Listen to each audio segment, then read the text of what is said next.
is a Swift Elegance 650. Just going to take you around the van and show you how it operates. Front of the van you've got your jockey wheel, hitch and handbrake. We'll demonstrate these to you in person here on site.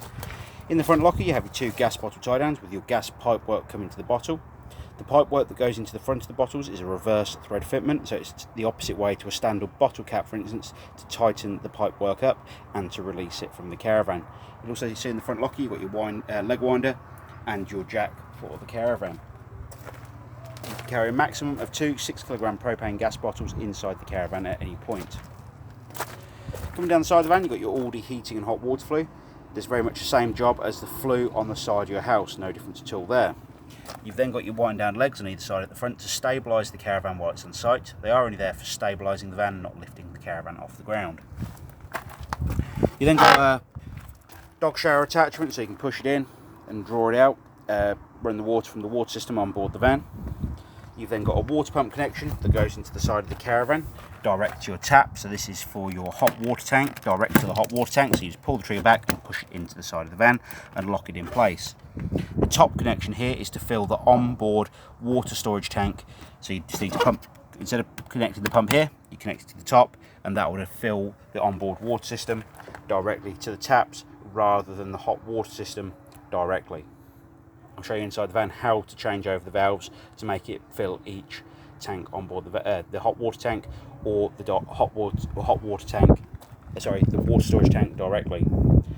You've then got your battery locker with your mains power lead coming into the side of the van. Coming further down the side of the van, you've got your motor mover, which will be demonstrated to you here on site in person. You've then got your wheel nuts, which we will torque before the caravan leaves site. Then coming further down the side of the van, you've got your toilet flush tank. So you need to open this up and put 3.5 litres of water in here and a cap full of the pink fluid prior to use. Then in the bottom, I'm just going to grab the key to open this, you've got your toilet waste cassette itself. So as you can see, we've now got the toilet waste locker open. You can pull up the orange handle and pull the cassette towards you. The orange neck here on top turns out 90 degrees to tip the waste away. You've got a grey cap here that measures your pink and your blue fluid. You've got your orange button on the back of the set, pressure release button. When you tip the waste away, it doesn't spit and splash back at you. Push the cassette in place. The orange handle here is a pull, so you can pull the cassette along when you're going to the empty point. You'll need to put 1 litre of water in here and a cap full of the blue fluid prior to use. On the back of the van on either side, you've got your wind down legs to stabilise the caravan while it's on site. Then coming round to the other side of the caravan,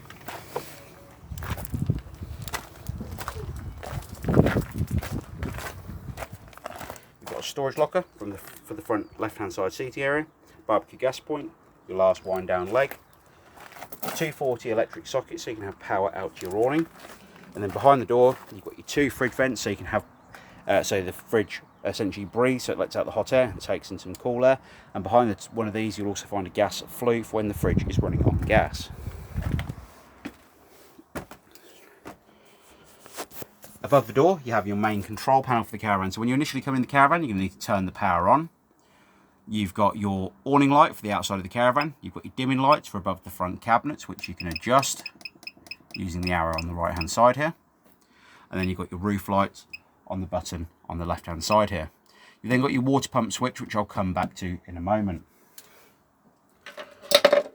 Underneath the seat on the far right hand side of the caravan, you'll see underneath here your main 240 trip switches and your heating and hot water power switches. So you need your heating and hot water power switch on, your charger on, and you'll also need to make sure the system shutdown button is pressed down. If it's up, popped out, it means all of the power is isolated to the caravan.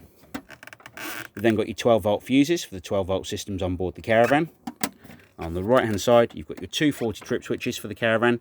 Little tip for you, if you arrive on site and you're not sure if you've got mains power coming in, hit the test switch. If this blue switch drops down, it means you have mains power coming into the caravan. If it stays upright, it means you have no mains power coming into the caravan.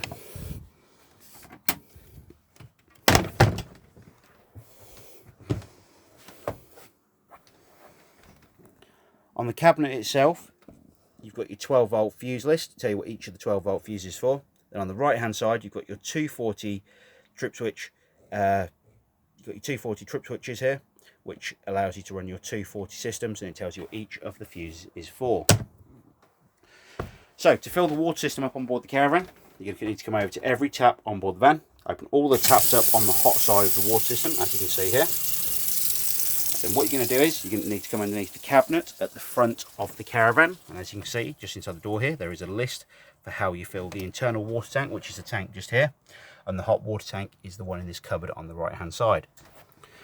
Whichever way you're going to fill the water system, you need to make sure both the yellow valves are flat with the floor prior to turning the water pump on.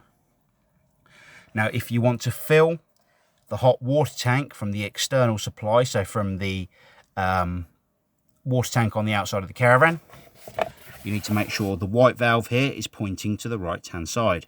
If you want to fill the internal tank, you need to have this valve pointing downwards, and that will allow you to fill the onboard water storage tank just here at the front of the van. Like I said, we're going to do it directly to the hot water tank, but like I said, just to do this one you just need to put that valve downwards instead of pointing to the right.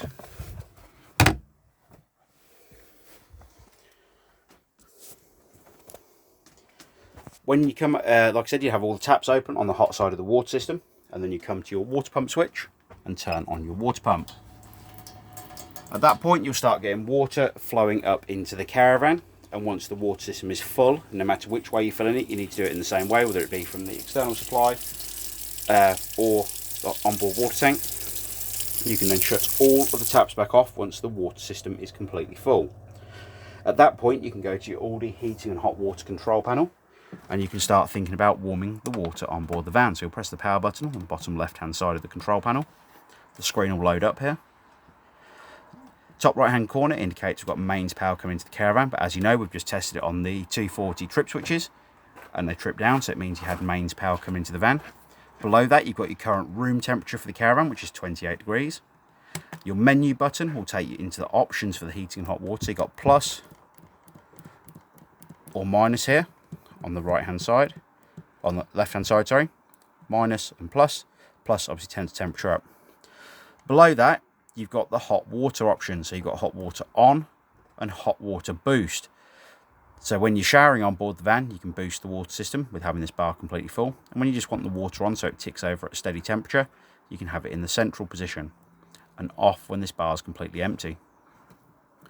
Below that you've got the amount of power coming into the caravan from the caravan site you're on. So you've got the option of 1, 2 or 3 kilowatts.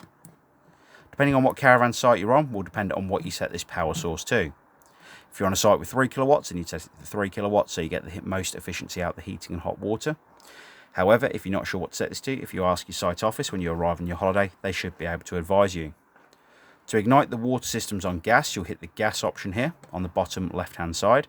And if it ignites on gas, this light will stay green, and if it fails to ignite, it will come up with gas failure at the bottom of the screen with 2 exclamation marks either end.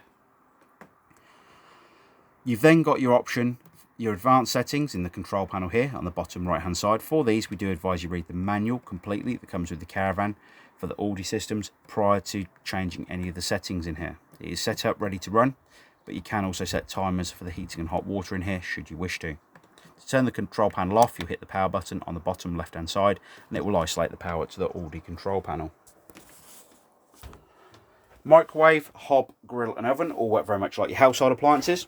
The microwave will only work if you've got 240 volt coming into the caravan, the same as the electric ring on top of the hob. The rest of the hob, grill and oven all work off the gas supply coming into the caravan from the gas bottles at the front. When you are travelling, you need to make sure you remove the microwave plate from inside of the microwave and store it safely somewhere so it doesn't pop the door open when you're travelling and potentially break your hob lid or damage your cabinets.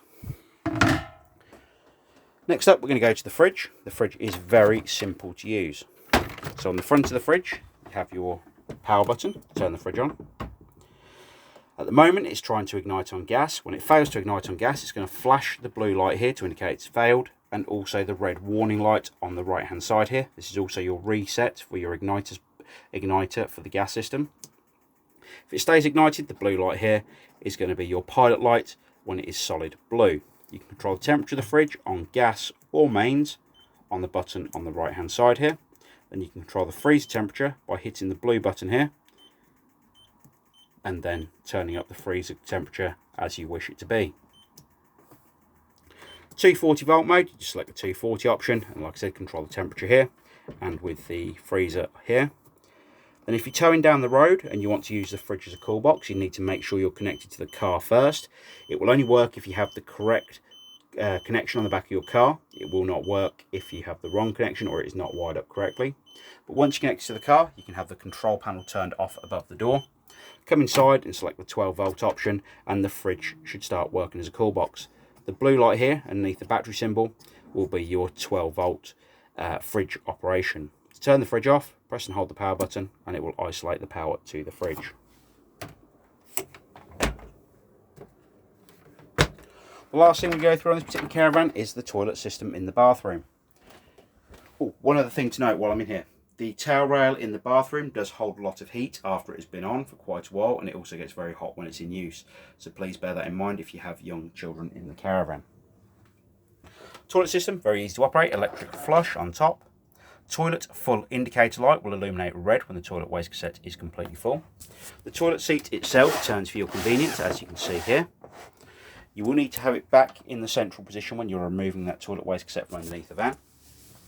Then below that, you have the toilet empty, so you can push the toilet waste cassette door open to allow the waste into the cassette underneath the caravan, then back into the central position when you aren't using the toilet. You'll also be able to remove the cassette from underneath the van when this handle is back in the central position. So that is a Swift Elegance 650. If you have any further questions on the caravan, please don't hesitate to give us a call here at the Caravan Company and we'll be more than happy to help. We appreciate your business and we look forward to seeing you here on site soon. Thank you again. Bye bye.